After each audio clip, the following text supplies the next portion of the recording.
सबको जानते ही हैं, ये दामोदर मास चल रहा है, कार्तिक व्रत।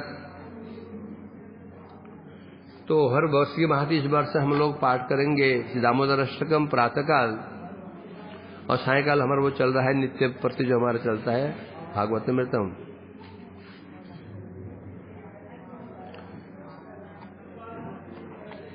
तो प्रथम श्लोक हमारा प्रारंभ हो रहा है। इसकी हम अनुवाद पढ़ेंगे। टीका दिग्दर्शन टीका है। कौन जो रचयिता कौन है उसके? अरे टीका टीका टीका किसने लिखी है? स्वयं सनत गोस्वामी टीका है, वो भी पढ़ेंगे हम लोग। देख जाते शुरू कर देना। गोपाल घुसे बाद में शुरू हल्ला कर दिया।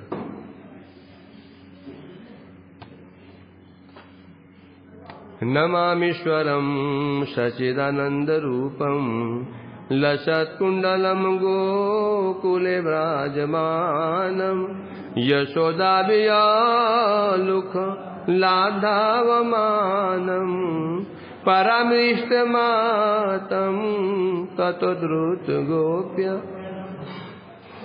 आप सब जानते हैं ये जो अष्टकम लिखा है सत्यव्रत मुनि, और इसकी जो टीका के रचयिता हैं सनातन गोस्वामी पाद जी। तो इस प्रथम श्लोक में सत्यव्रत मुनि प्रार्थना कर रहे हैं, नमामीश्वरम सच्चिदानंद रूपम लसत कुंडलम गोकुले भजमानम यशोदाभिय उलुखलाद धावमानम परामिष्ट मतम तत्व द्रुत गोप्य। सबसे पहले वो प्रणाम कर रहे हैं, नमामि ईश्वरम, मैं ईश्वर को प्रणाम करता हूं। वो ईश्वर कैसे हैं? वो सच्चिदानंद रूपम, नमो सच्चिदानंद रूपाय। और क्या उनकी विशेषता है, लीला क्या है? बोलते हैं लसत कुंडलम गोकुले विराजमानम यशोदा भी। पहले में तो उनके स्वरूप का वर्णन किया गया, द्वितीय चरण में बता रहे हैं उनकी क्या विशेषता है। यशोदा भी, यशोदा जी के भय से जो भयभीत होकर के उलूखलाद कहां चढ़े थे? वो उलूखल के ऊपर चढ़े हुए थे। ओखली उल्टी की हुई थी, उसके ऊपर चढ़ करके मक्खन निकाल रहे थे, ऊपर से छींके से मक्खन निकाल रहे थे, बंदरों को और कौमों खिला रहे थे। लीला जानते ही हैं। मैया ने देखा कहां चला गया है, दिखाई नहीं पड़ रहा है। तो अंदर जाकर के देखा कि जब उन्हें मटकी फोड़ी थी तो दही जो कुछ जो पतली हो गई थी, ना दही रहा न वो मट्ठा रहा। तो जब फोड़ा तो वहां से सारा दही निकलने लग गया। उसके ऊपर से चल करके गए। जब चल के अंदर गए तो जगह वो पैर के छाप पड़ गए। उन परिचिन्हों को देखते देखते मैंने अनुमान लगा लिया कि यही घर में घुसा होगा। अंदर गए तो क्या देखा कि ओखली पे चढ़ करके जो पहला मक्खन, जो बासी मक्खन रखा था, कल का मक्खन रखा था, उस मक्खन को निकाल करके बंदरों को वो खिला रहे। मैया दबी पांव अंदर पहुंची। तो अंदर पहुंची, वो भी चतुर है। जब कृष्ण मक्खन निकालते तो ध्यान मटकी में जाता है ऐसे करके, तो एक कदम आगे बढ़ जाती है। फिर पीछे मुड़ के देखते हैं, मैया छिप जाती है। फिर अंदर हाथ देते हैं तो जब उनकी दृष्टि, कृष्ण दृष्टि मटकी और आगे बढ़ जाती है। बिल्कुल निकट पहुंच गया अभी। बस एक हाथ की दूरी रह गई। उतने में कृष्ण ने देखा कि बंदर कुछ भाग रहे हैं, कौवे भाग रहे हैं। कौवे बंदर भाग क्यों रहे? तो पीछे मुड़ के देखा, मैया ने हाथ बढ़ा ही लिया था बस। अब पीछे पकड़ने वाली थी, उलूखलाद धाव। उलूखलाद मतलब उखली से छलांग मार दी। अब नॉर्मली क्या होता है, छलांग मारते हैं ना तो पहले बैठते हैं। छलांग मारते हैं तो पहले हम बैठ जाते हैं। खड़े खड़े नहीं छलांगे मार लगती, परंतु इतने चतुर हैं भाई बैठ जाते पकड़ लेते, यदि बैठ गए होते पकड़ लेते मैया। बैठे भी नहीं, छलांग मारी और ऐसे चतुराई छलांग मारी कि गिरे, बैठे ही नहीं और खड़े खड़े भाग लिए वहां से पीछे मैया। अब बाहर भागे क्यों? चतुराई। उन्हें पता है कि ब्रज मंडल है, यहाँ जो बहुएं होती है ना, गांव की बहुएं होती हैं, बिना घूंघट बाहर निकलती नहीं है, दौड़ती नहीं है, रोड पे दौड़ेगी नहीं।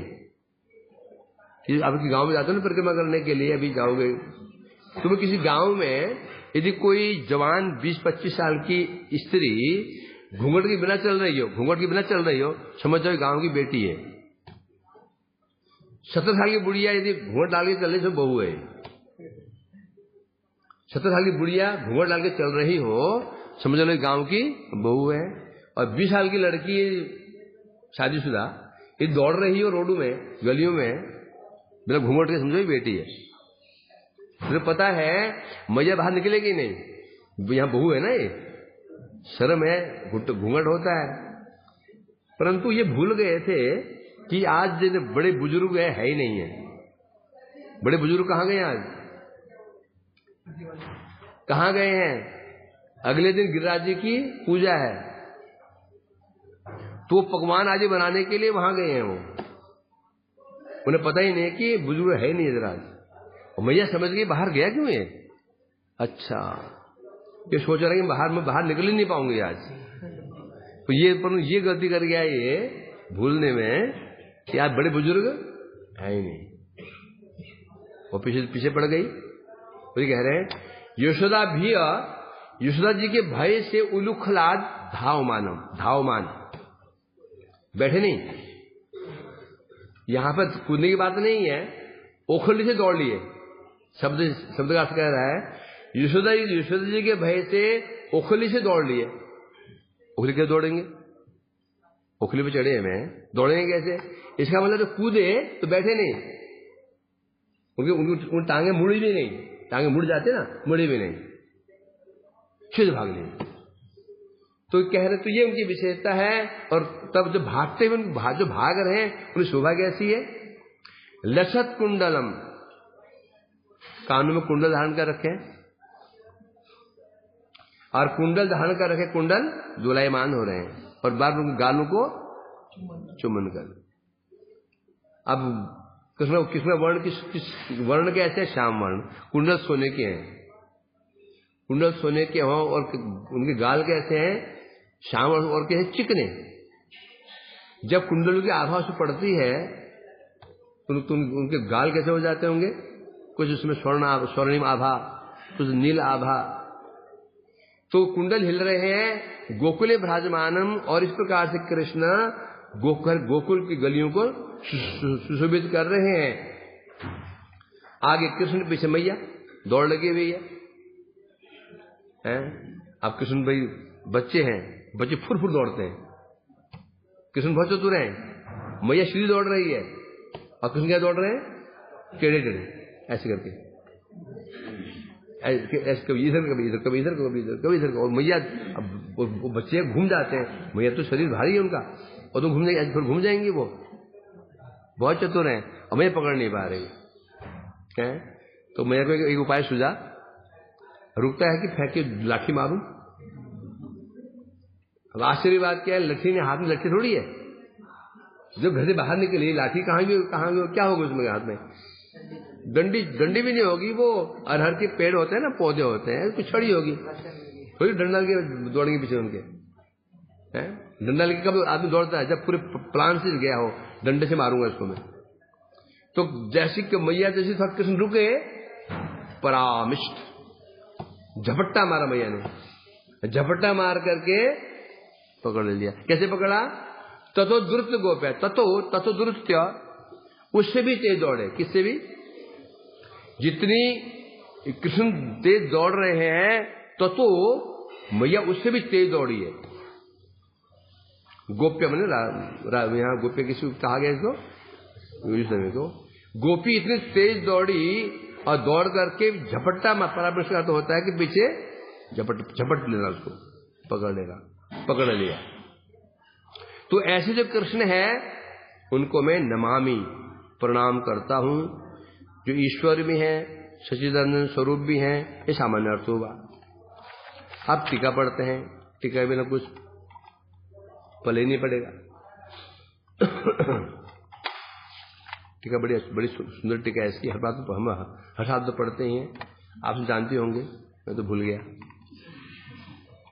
अब यहां कह रहे हैं, यहां कहा जा रहा है सब कार्य करने से पहले दास्य विशेष की तरह मंगलाचरण करना चाहिए। कि नियम होता है, कोई भी हम कार्य करते हैं पहले दास्य भाव से मंगलाचरण करना चाहिए। इसलिए यहां पे सत्यव्रत मुनि कहां तो अंत में कहां पहुंच जाएंगे, वो कहां पहुंच जाएंगे? अनंत लीलाएं, रास में पहुंच जाएंगे। रास तक की बातें कर रहे हैं। स्टार्टिंग कैसे कह रहे हैं? दास्य। अब प्रश्न, दास्य से क्यों शुरुआत करें? दास्य से शुरुआत क्यों करें? जब दास्य से शुरुआत करते हैं अपराध की संभावना कम हो जाती है। दास्य क्या होता है? प्रभु दंडोत प्रणाम, दंडोत प्रणाम। इसलिए श्री प्रभुपाद जी ने गौड़ीय मठ में क्या सिद्धांत रखा? क्या सिद्धांत बनाया? प्रभु। इसको लेकर सहज संप्रदाय के लोग कटाक्ष करते हैं, बोलते हैं 3 तो प्रभु थे, 3 प्रभु हैं, नित्यानंद प्रभु, अद्वैत प्रभु, महाप्रभु। एक गौड़ीय मठ में इतने प्रभु पैदा हो गए, कितने प्रभु बन गए इसमें। परंतु उद्देश्य क्या है? जब हम किसी को प्रणाम करते हैं, दंडवत प्रणाम करते हैं, तो हम तो क्या हो गया? तो हमारे प्रभु हो गए, हम उनके सेवक हो गए। जब सेवक बन गए, जब उनके सेवक बन गए, हम प्रणाम कर रहे हैं, अब हम उनके दोषों को नहीं देखेंगे, उनकी अवज्ञा नहीं करेंगे, उनकी निंदा नहीं करेंगे। पहले ही हो, इसलिए कहा पहले प्रणाम करते हैं। ये 3 बार प्रणाम की विधि क्यों रखी? सुबह प्रणाम किया, वो दोपहर के लिए कि हम अपराध करें, पहले क्षमा कर दो। फिर अपराध किए दिन में, दोपहर फिर आरती हुई, फिर प्रणाम किया, क्षमा करो। शाम फिर अपराध किया, शाम फिर प्रणाम, वैसे लोग करें प्रणाम आपसे करते हैं। तो दास्य भाव से क्यों कहा गया? क्योंकि दास्य भाव जहां रहता है वहां एक ऐश्वर्य भाव जाता है, संकोच भाव आ जाता है, जहां पर संभावना अपराध की कम हो जाती है। स्वाभाविक है ना। यदि हमारा दास्य भाव, देखो स्वाभाविक नियम होता है, गुरु की निंदा हम प्राय नहीं करते हैं, रेयर केस होता है, क्योंकि ऐश्वर्य भाव गुरु है ना। और वैष्णव भगवान की निंदा हम क्यों नहीं करते हैं? वहां अति ऐश्वर्य भाव भगवान है, हमारे प्रभु है, उनकी निंदा हम कभी नहीं करते हैं, न सुनते हैं। फिर आए गुरु की बारी आते तो उसकी निंदा न करते हैं, न सुनते हैं। क्यों नहीं सुन पाते हैं? वो ऐश्वर्य भाव है। जहां आती वैष्णव की बात, तो वो हमारे जैसे ही है, कोई तो हमसे नीचे है, तो वहां ऐश्वर्य भाव होता नहीं है। इसलिए निंदा भी करते हैं, प्रतिष्ठा भी करते हैं, अवज्ञा भी कर देते हैं। इसलिए दास्य भाव होना अति आवश्यक है। पहले वैदिक भक्ति के पश्चात ही रागानुभक्ति की नहीं जाती, वो तो होगी, तो कौन सी भक्ति की जाएगी? वैदिक भक्ति। तो इसलिए कह रहे हैं यहां पर सबसे पहले प्रणाम कर रहे हैं। यहाँ मानो हमको शिक्षा प्रदान कर रहे हैं। देखो, जब तुम भजन साधना करते हो, पहले दास्य भाव रहना चाहिए। जैसे गुरु सेवा कैसे पहले कैसे होना चाहिए? संभ्रमेन गुरु सेवा, परंतु वर्ण क्या मिलता है? विश्रम्भेन गुरु सेवा। गुरु सेवा कैसे होनी चाहिए? विश्रम्भेन। विश्रम्भ होता है जहां पर ऐश्वर्य भाव नहीं है, अत्यंत अपरत्व भाव है, ऐश्वर्य भाव रहित। परंतु स्टार्टिंग कैसे होनी चाहिए? संभ्रमेन। पहले गुरु सेवा वैष्णव संभ्रम बुद्धि से होगी। जहां संभ्रम बुद्धि रहती है वह ऐश्वर्य भाव रहता है। जबकि गुरु के प्रति शिष्य क्या भाव रहना चाहिए? भक्तों के प्रति क्या रहना चाहिए? भक्तों का भाव क्या रहना चाहिए? मैत्री।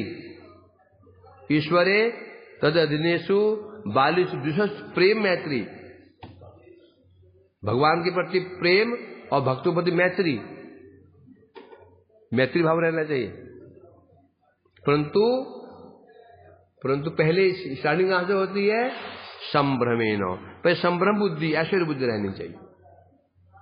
ऐश्वर्य बुद्धि सेवा करते करते करते करते करते सेवा करते ममत्व बढ़ना ममत्व आना शुरू हो जाता है। अपने आप क्या बन जाएगा वो?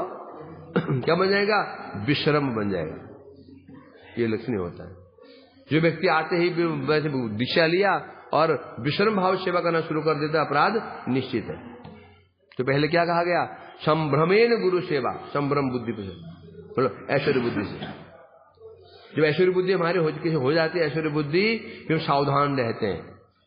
उनकी निंदा नहीं, परिचर्चा नहीं, न निंदा सुनेंगे, न निंदा करेंगे, इत्यादि इत्यादि। तो इसलिए कह रहे हैं यहां पर, अब नमामि, उनको प्रणाम कर रहे हैं। अब व्यक्ति प्रणाम क्यों करता है? हम किसी प्रणाम क्यों करते हैं? हम किसी को प्रणाम क्यों करते हैं?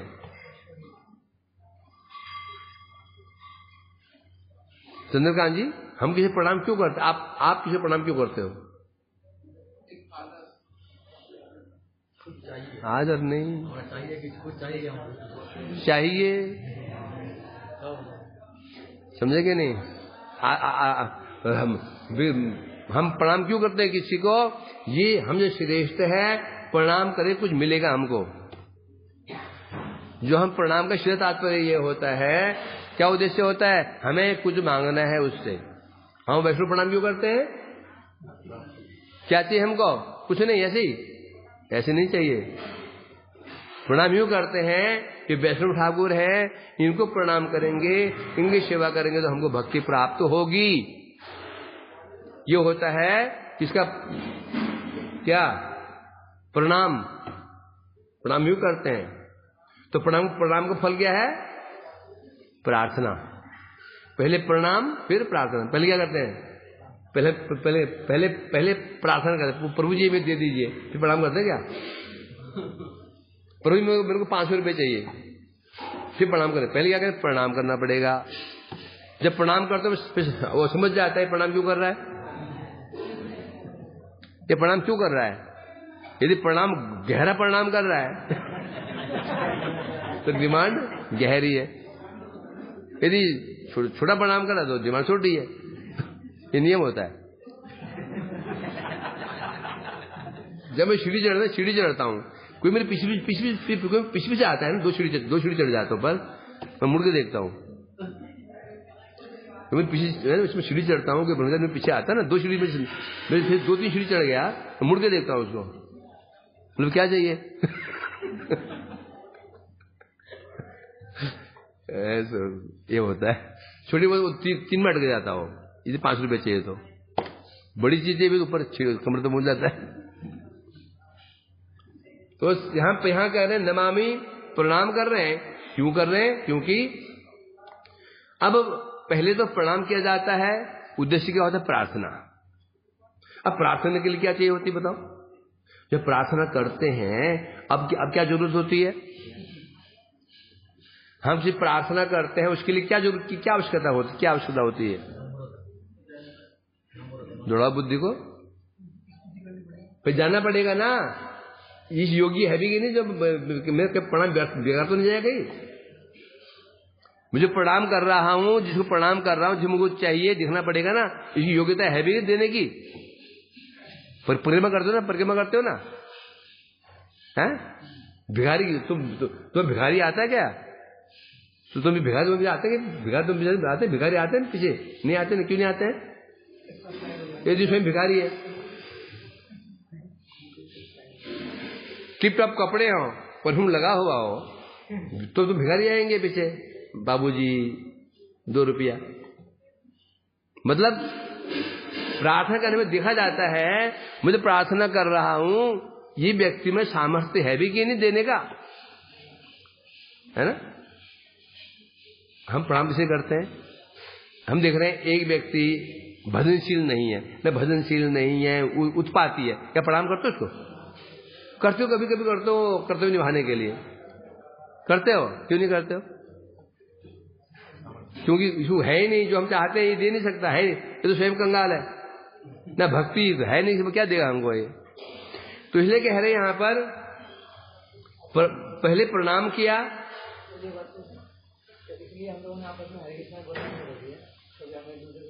बिल्कुल बिल्कुल ये प्रणाम किया नहीं जाता, हो जाता है। मुझे लग रहा है ये भजनशील है। दो चीजें होती हैं, सामने वाला अरबपति हो और मुझे आवश्यकता हो। व्यक्ति सामने व्यक्ति अरबपति हो और मुझे तीव्र आवश्यकता हो तो मैं झुकूंगा। अरबपति मुझे पैसे चाहिए नहीं, मैं क्यों झुकूंगा? समझे कि नहीं?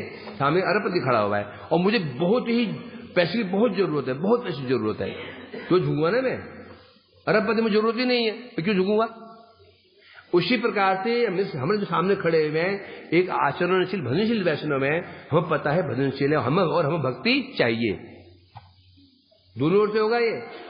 मुझे भक्ति चाहिए और मेरे पास है नहीं, और मुझे पता है सामने वाला भक्तिमान व्यक्ति है, तो अपने आप सिर झुक जाता है। अब मुझे भक्ति चाहिए, मुझे पैसा चाहिए, सामने वाला व्यक्ति कंगाल खड़ा हुआ, क्या मैं झुकूंगा वहां जाके? नहीं, ये बात भी है। यदि हम भजनशील व्यक्ति हैं तो भजनशील भजन कर रहे हो तो और जो व्यक्ति भजन करने वाला है भक्ति चाहिए तो प्रणाम अवश्य करेगा, वो रह नहीं पाएगा किए बिना। दोनों ओर देखा जाएगा। कोई मुझे प्रणाम नहीं कर रहा है, दो कारण हो सकते हैं, या तो मुझे भक्ति है नहीं, उस व्यक्ति को मुझसे कोई मिलने वाले है नहीं मिलेगा, कितना मिलेगा? या हो सकता है कि वो सामने वाले व्यक्ति महाभागवत हो और हमें जरूरत ही नहीं है, हमें जरूरत नहीं है, ये बात भी है। दोनों ही बातें हैं यहाँ पर, दोनों बातें देखी जाएगी यहाँ पर। यदि हम भक्ति चाहिए तो हम खोज के निकालेंगे ये वह भजनशील वैष्णव है, कि ऑटोमेटिक क्यों प्रणाम करेंगे? हमारी इच्छा से पूरी हो सकती है। तो इसलिए कह रहे हैं यहाँ पर, पहले उन्होंने प्रणाम किया, उद्देश्य क्या था? प्रार्थना। अब प्रार्थना क्या देखकर की जाती है? ये पॉकेट में कुछ माल है भी कि नहीं, है ना? अब इसलिए हम वर्णन कर रहे हैं, इसलिए प्रार्थना करने से पहले प्रार्थ्य वस्तु जिससे प्रार्थना कर रहे हैं उसके विषय में जानना पड़ेगा। तत्व, रूप, लीला, गुण आदि का उत्कर्ष यहां वर्णन कर रहे हैं। उसी प्रकार से यहां पर सत्यव्रत मुनि अब जिससे प्रार्थना कर रहे हैं, किससे प्रार्थना कर रहे हैं? कृष्ण से। अब कृष्ण की महिमा क्या है जानना जरूरी है। हम प्रार्थना कर रहे हैं, महिमा क्या है उसकी, ये सामर्थ्य कितना है, ये जानना जरूरी है ना। इसलिए सनातन गोस्वामी यहाँ पर सत्यव्रत मुनि उसके पश्चात कृष्ण की महिमा का वर्णन कैसे कह रहे हैं? तत्व, रूप, लीला, गुण आदि के द्वारा। अब जैसे सामने व्यक्ति हमें धन चाहिए, हम क्या देखेंगे? वो धनी है कि नहीं, है कि नहीं? धनी तो है, हम क्या देखते हैं? हम ये देखते हैं धनी है, देने की वृत्ति है कि नहीं। आपने कोई देखा तो मठ में कोई वैष्णव, कोई गृहस्थ वैष्णव आता है तो देखा हमारे प्रभु जी को कोई समस्या थी, इन्होंने झट कर 10,000 रुपये निकाल के दे दिए थे। देखा आपने? देखा इस चीज को? अब आपको ऐसे कोई रोग कुछ हो गया, आप क्या करोगे? मांग लोगे। क्यों मांग लोगे? क्योंकि है भी और देने की वृत्ति भी इसकी है। और आपने देखा उसने उस व्यक्ति से केवल 500 रुपये मांगे, प्रभु जी 500 रुपये दे दो, मुझे कुछ करना, डांट दिया। शर्म नहीं आती? साधुओं के मांगते हो, शर्म करो। है अरबपति, अब तुम्हें पैसे जरूरत है तो मांगोगे उससे? मांगोगे? जरूरत मांगोगे क्या? नहीं मांगोगे ना। क्यों? पैसा उसके पास है पर निवृत्ति उसके नहीं है। तो वही प्रकार बता रहे हैं यहां पर। अब अर्थात उसका बल उत्कर्ष देखोगे, धनवान भी है और दयावान भी है, धनवान भी है, दयावान भी है। और वैष्णव के प्रति श्रद्धा भी, तीन चीज देखो ना, धनवान है, दयावान है और वैष्णव से श्रद्धा है इसकी। उसी प्रकार से जिनसे प्रार्थना कर रहे हैं सत्यव्रत मुनि, किनसे प्रार्थना कर रहे हैं? कृष्ण से। अब कृष्ण का उत्कर्ष उनको उत्कर्ष का वर्णन कैसे कर रहे हैं? नंबर 1 तत्व से, नंबर 2 रूप से, नंबर 3 लीला से, नंबर 4 गुण। नाम, रूप, तत्व इत्यादि के द्वारा कृष्ण के उत्कर्ष का वर्णन कर रहे हैं। और जिनसे हम प्रार्थना कर रहे हैं वो समर्थ है, वो समर्थ है। हमारी प्रार्थना को वो अवश्य पूरा कर सकता है। इसलिए तत्ववाइज, तत्व आया, फिर रूप आया। तत्व कैसा भाई? जैसे भाई महाधनी व्यक्ति, तत्व हो गया उसका, वो दयालु भी है और वैष्णव बोलते उसकी श्रद्धा भी है। तब हम किसे मांगते हैं? नहीं मांगते हैं। अब लाख जरूरत हो, अब नहीं मांगोगे उससे, मांगोगे क्या? नहीं मांग सकते ना। इसलिए यहां पर अब सत्यव्रत मुनि क्रमशः कृष्ण, जो भगवान कृष्ण हैं, उनके तत्व का वर्णन, रूप का वर्णन अर्थात कृष्ण के उत्कर्ष का वर्णन कर रहे हैं। कैसे? किसी व्यक्ति का उत्कर्ष किससे होता है इस जगत में? कि व्यक्ति उत्कर्ष जगत में किससे होता है? भाई बहुत सुंदर है, क्या है ना? नाम से, रूप से, गुणों से, क्रियाओं से, उसके परिवार से। ये लड़का जो है ना, ये बहुत अच्छे परिवार से है, बहुत धनी मानी परिवार से है, और इसके परिवार बड़ा सभ्य परिवार से है। ये देखोगे हैं? उसी प्रकार से यहाँ पर अब कृष्ण, जो प्रार्थ्य विषय कृष्ण है, उनका यहाँ पर उत्कर्ष का वर्णन कर रहे हैं कि कृष्ण है कैसे। पहले तत्व के अनुसार, फिर रूप के अनुसार, फिर लीला के अनुसार, गुणादि के अनुसार। क्या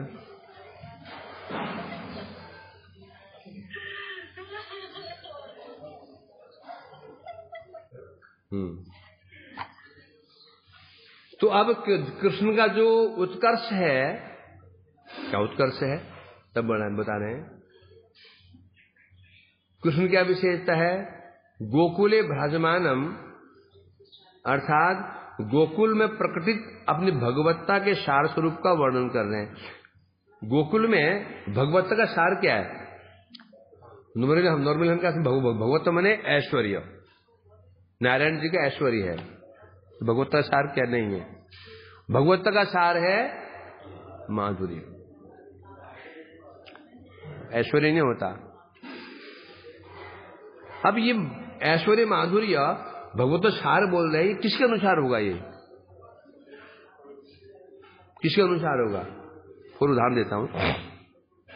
एक बहुत बड़ा पुलिस ऑफिसर, यहाँ को डीएम, एसपी, यहाँ प्रधानमंत्री कोई पद पर है, ऐश्वर्य उसका कितना है? उसका सुस्का है, चारों ओर उसकी जय जयकार होती है ना? परंतु वो स्वयं, उसकी अपनी इच्छा क्या है? उसको स्वयं आनंद कब होता है? उसको वास्तव में आनंद कब होता है? जब अपने घर में पहुंच जाए, पत्नी की डांट खाए, मां डांट फटकार लगा दे, बच्चे गोदी में चढ़ जाएं, परेशान करें, दुनिया प्रणाम कर रही है उसको, परंतु चिंता लगे, वो स्मरण करता है घर को अपने, समझे ना? इसे ऐश्वर्य है, परंतु ऐश्वर्य होने पर भी स्वयं उसकी संतुष्टि किसमें है? उस ऐश्वर्य में नहीं है। उस संतुष्टि किसमें है? माधुर्य में। उसी प्रकार से बता रहे हैं ऐश्वर्य और माधुर्य सार का यहां पर तात्पर्य क्या है? जो भगवान है, कृष्ण है, जो हमारे जो हमारे इष्ट हैं, उनकी संतुष्टि किसमें है?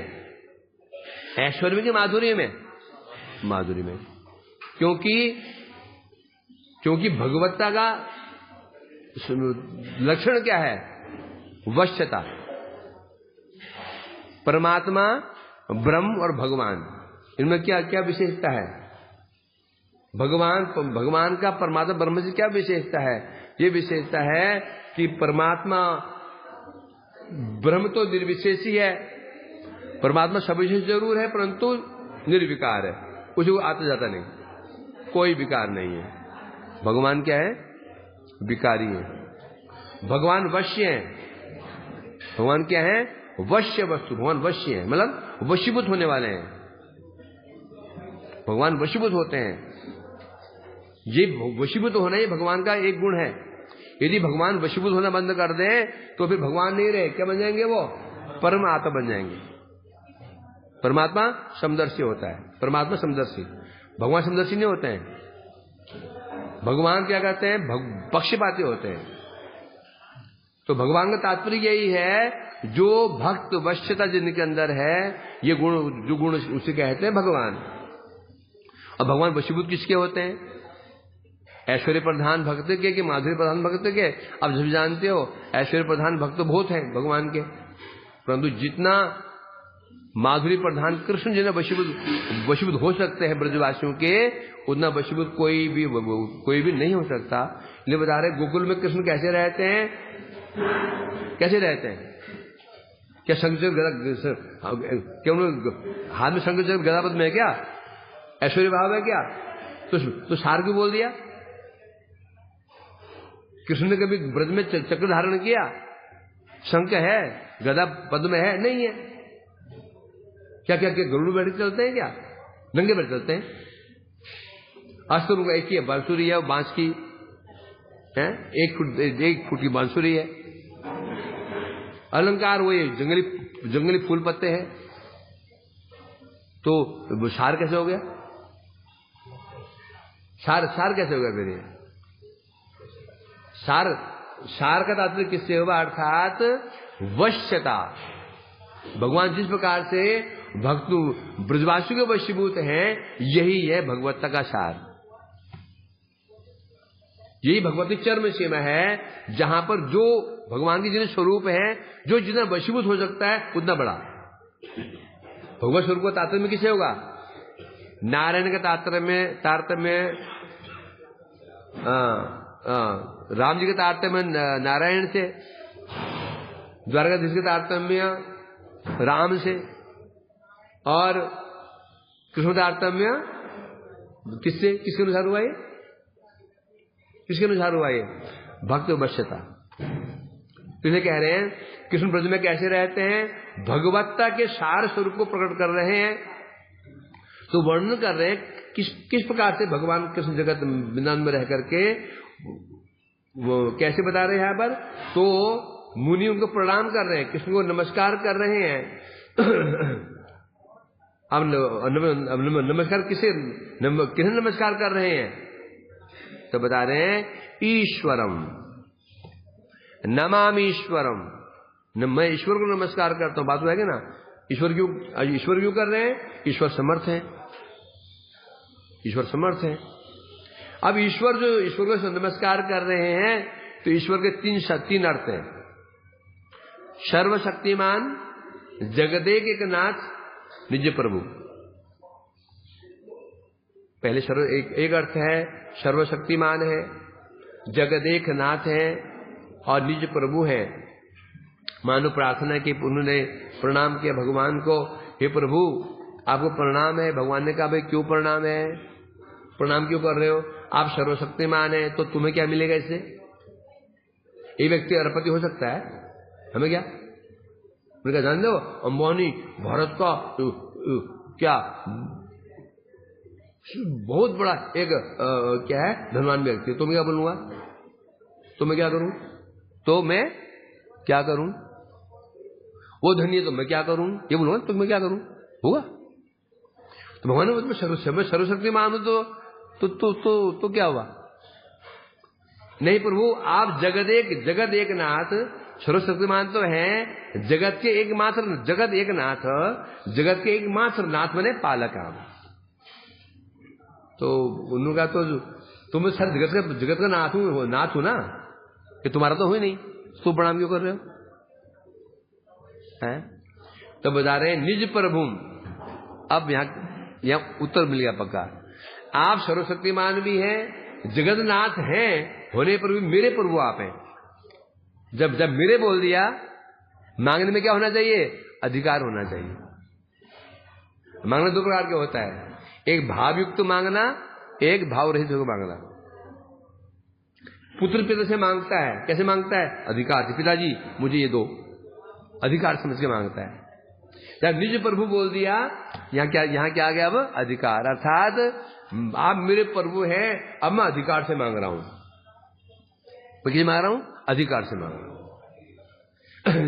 तो 3 अर्थों यहां पर हुआ, इसलिए बता रहे हैं यहां पर, मैं सर्वशक्तिमान ईश्वर को नमस्कार कर रहा हूं। अब नमस्कार क्यों कर रहे हैं उनको? अब सत्यव्रत मुनि को चाहिए क्या? क्या उनको वैकुंठ चाहिए? क्या उनको मुक्ति चाहिए? क्या वो उनको चाहिए क्या? जरूरत क्या उनको? क्या चाहते हैं वो? हम जो कार्य कर रहे होते हैं, है ना, सपोज मुझे रसोई सीखनी है, एक एक्सपर्ट, मतलब जो रसोई एक्सपर्ट है, प्रभु जी की कृपा करो। एक एक्सपर्ट रसोईया है, प्रभु जी कुछ कृपा करो। तो मतलब क्या हुआ? तो मुझे क्या चाहिए? रसोई सीखनी है। एक अच्छा कीर्तनिया है, तो कृपा करो। तो मतलब क्या हो? मैं कीर्तन सीखना चाहता हूं। पुजारी अच्छा है, प्रभु कृपा करो। तो मतलब मेरी इच्छा क्या है? अब यह सत्यव्रत मुनि में जो जैसा हम काम कर रहे हैं, सत्यव्रत मुनि यहां पर कौन सा कार्य करने जा रहे हैं? सत्यव्रत मुनि यहां पर कौन से कार्य करने जा रहे हैं? भगवान की लीलाओं का वर्णन करने जा रहे हैं। भगवान लीलाओं का वर्णन करने जा रहे हैं, तो उन्हें शक्ति चाहिए। क्या शक्ति चाहिए? यहां सत्यव्रत मुनि को शक्ति क्या चाहिए? कि मैं भगवान की लीलाओं का वर्णन कर सकूं, उनकी स्तुति कर सकूं। क्योंकि भगवान की स्तुति करना आसान, करना हमारे बस की बात नहीं है। तो ये प्रार्थना करना चाहते हैं प्रभु, अर्थात स्तुति करने के लिए शक्ति की प्रार्थना नहीं है। हे सत्यव्रत मुनि कह रहे, प्रभु मैं आपकी स्तुति करना चाहता हूं, स्तुति करना चाहता हूं, मुझे शक्ति प्रदान करो। क्योंकि भगवान की स्तुति भगवान की कृपा के बिना संभव नहीं है। जिन्हें जड़ीय वस्तु होते हैं ना, डीप में जाए तो 2 विचार होते हैं। विचार देखो, एक जड़ जगत है, एक चित जगत है। जड़ जगत में कार्य कैसे होते हैं? जड़ कार्य होते हैं। चित जगत में कार्य कैसे होते हैं? चित कार्य होते हैं। अब कार्य करने के लिए शक्ति चाहिए। जड़ जगत में कार्य, अब यदि हमको कोई वजन उठाना है तो शक्ति चाहिए, और शक्ति कहां से मिलेगी? कहां से मिलेगी? काजू बादाम से मिलेगी। काजू बादाम दूध पियो, शक्ति मिलेगी, तो काम कर लोगे। करोगे नहीं करोगे? कोई कार्य कर, अब तो दौड़ना है, भागना है, तो क्या न्यूट्रिशन खाते हो, वो शक्ति मिलती है। ये तो मिलती है ना, कहां मिलती है? ये नहीं मिलती क्या? मिलती है ना। पहलवान क्या खाते हैं? काजू बादाम खाते हैं, जड़ कार्य करने के लिए। अब चित्त कार्य करने के, जो हम चित्त कार्य करना है, तो शक्ति चाहिए। और वो शक्ति कहां से मिलेगी? ये काजू बादाम से। प्रभु जी काजू बादाम खाने से शरीर अच्छा रहेगा ना, नाम अच्छा होगा। काजू बादाम खाने से शरीर स्वस्थ हो सकता है, तगड़ा हो सकता है, परंतु तुम नाम कर लोगे, संभव है? बल्कि उल्टा हो जाएगा, तगड़ा हो गया ना मन और चंचल। अब जो हमें चित्त कार्य क्या है? चित्त कार्य है भगवान नाम का कीर्तन करना है, स्मरण करना, बंधन करना। ये शक्ति कहां से आएगी? तो बोरे उठाने भैया तो तुम खा लोगे। कुछ कार्य करना है, ब्राह्मी घी, क्या ब्राह्मी घी खाओगे दिमाग बढ़ जाएगा, तो कंप्यूटर काम कर पाओगे, कर लोगे ना, स्वाभाविक है। ब्रेन बुद्धि बढ़ाने की दवाइयां मिलती बाजार में। अब जो जड़ कार्य तो तुमको हो गया। अब जो चित्त कार्य हम करने जा रहे हैं, ये श्रवण कीर्तन करने जा रहे हैं, ये तो जड़ कार्य नहीं है, चित्त कार्य है।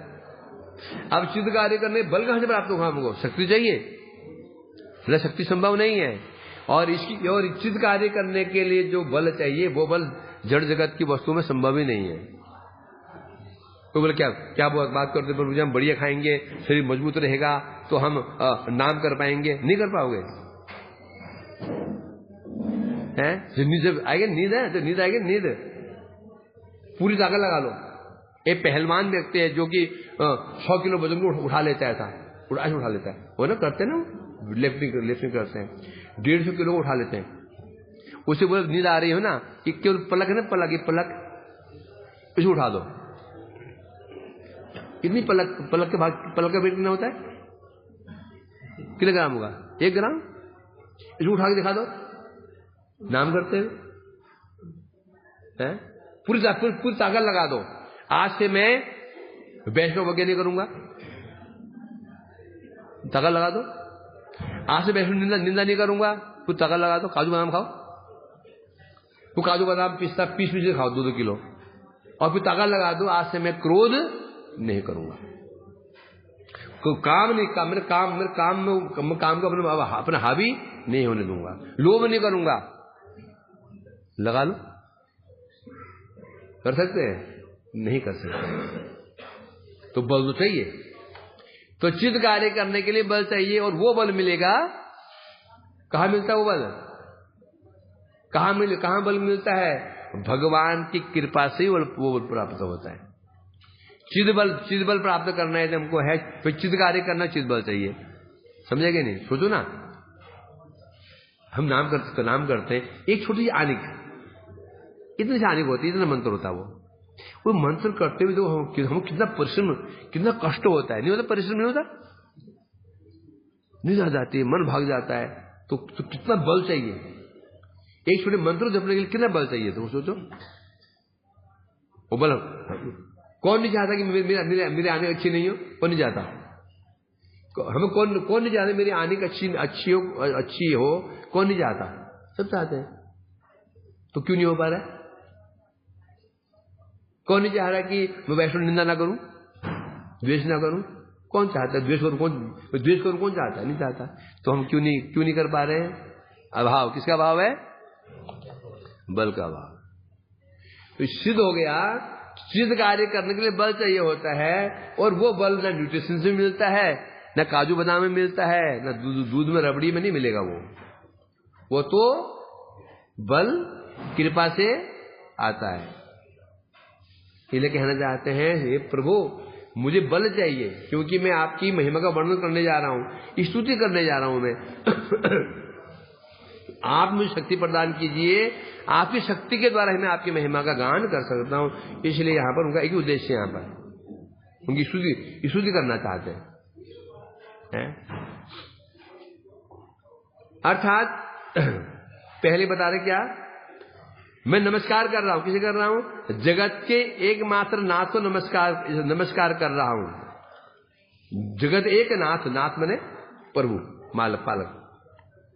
तो इसमें क्या सूचित हो रहा है? वस्तु का वंदनीय होना सूचित हो रहा है। मैं जगत एक नाथ, मैं प्रणाम कर रहा हूं जगत के नाथ, तो सिद्ध हो गया। यहां पर क्या भाव दिखाई पड़ रहा है? वंदनीय भाव।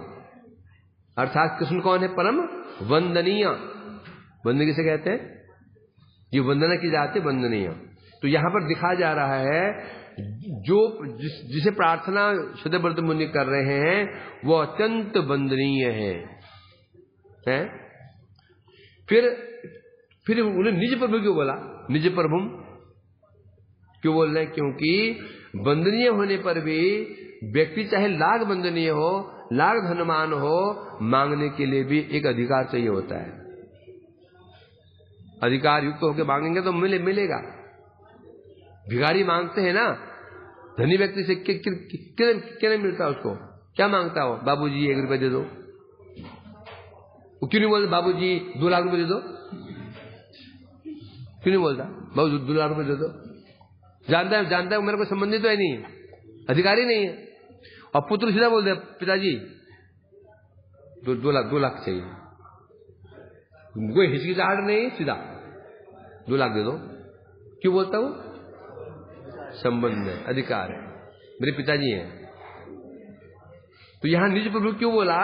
निज प्रभु कहने का तात्पर्य यह हुआ, इसमें क्या सूचित हो रहा है? भक्ति। निज प्रभु, वो मेरे प्रभु हैं, वो मेरे प्रभु हैं, अर्थात मैं उनका भक्त हूं, और भक्त को अधिकार होता है मांगने का। भक्त है ना, उनको अधिकार होता है। भक्त का भगवान में किसका अधिकार होता है? भगवान में भक्त का अधिकार होता है। अधिकार से मांग रहे हैं, बोला अधिकार से मारे। ये तो इतना बड़ा अहंकार भगवान पर अधिकार से मारे। भगवान पर अहंकार, उनको भगवान पर अधिकार से माने जाते हैं। अधिकार कभी क्या दूषण स्वरूप बन जाता है, कभी भूषण स्वरूप बन जाता है। सत्पुत्र, अच्छा पुत्र, आज्ञाकारी पुत्र पिता का अधिकार बन जाए। पिताजी तो ये उसके लिए क्या है? आभूषण है। पिताजी खुश, पुत्री दुष्ट है तो फिर पिता को ऑर्डर दे तो मानेगा वो? नहीं मानेगा, ये दूषित है। चीजें की है, कभी पुत्र पिता के शिष्य गुरु पर अधिकार दिलवाता है। आपको ऐसा करना चाहिए, आप हमें जाइए, आपको नहीं जाना उधर, आपको ये चीज नहीं खानी है। आपको सोचेगा ये कैसा सोचे गुरु के ऊपर अधिकार जमा रहा है। परंतु अब यहां पर अब डिपेंड करता है वो उसका वो शासन गुरु जी के लिए दूषण है भूषण है, ये किसे डिपेंड करता है? गुरु जी के ऊपर। गुरु जी उस शासन से संतुष्ट हैं, उसके शासन क्या हो गया? ये भूषण बन गया। गुरु जी को यदि बात लग गई, क्या बन गया? ये शासन क्या बन गया? अपराध बन गया। एक शासन तो उसकी गुरु भक्ति हो सकती है, एक शासन गुरु अपराध भी हो सकता है। गुरु में शासन किया, आपको ये नहीं खाना, आपको शुगर है, आपको मिठाई नहीं खानी, छीन लिया मिठाई गुरु जी को चटोरे थे बेचारे, झपटा मार के छीन लिया। अच्छा आपको समझ में नहीं आती बात? नहीं खाना आपको।